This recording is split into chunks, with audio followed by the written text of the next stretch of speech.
Seal of Good Local Governance for Barangays or SGLGB.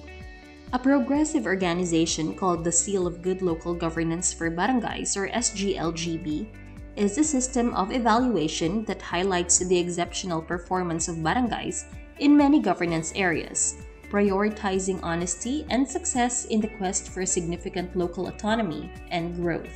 Areas of performance and indicators. The 3+1 concept, where a barangay needs to pass all of the three core areas: safety, peace, and order. Good performance in terms of maintaining peace and order in the community with the implementation of activities and provision of support mechanisms to ensure the protection of constituents from the threats to life, health, and security. Financial administration and sustainability.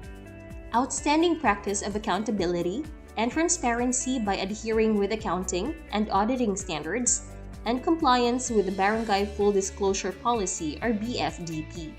And disaster preparedness.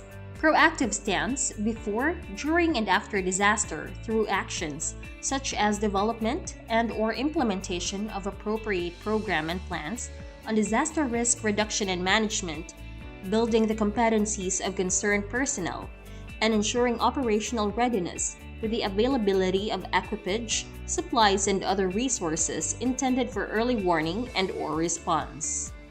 As well as at least one of the three prerequisite areas: social protection and sensitivity. High sensitivity to the needs of the disadvantaged or challenged sectors like women, children, senior citizens, indigenous peoples, and persons with disability or PWDs, among others, the provision of support to basic education, access to social welfare services, and participation of the sectors in local special bodies. Business friendliness and competitiveness. Remarkable efforts in encouraging business and employment through the systems, structures, and/or legislation in place to support the promotion of such in the locality. Or environmental management. Conscientious preservation of the integrity of the environment by complying at the minimum with the provisions of Republic Act 9003, otherwise known as the Ecological Solid Waste Management Act of 2000. However, it must be underlined that in order for a barangay to be considered, it cannot receive a score of 0 in any of the aforementioned categories. The effectiveness of this issuance will be examined on a regular basis to correct any shortcomings in the SGLGB's implementation. If necessary, additional instructions will be issued in the form of official communications, taking into consideration the gaps in the execution of the undertaking.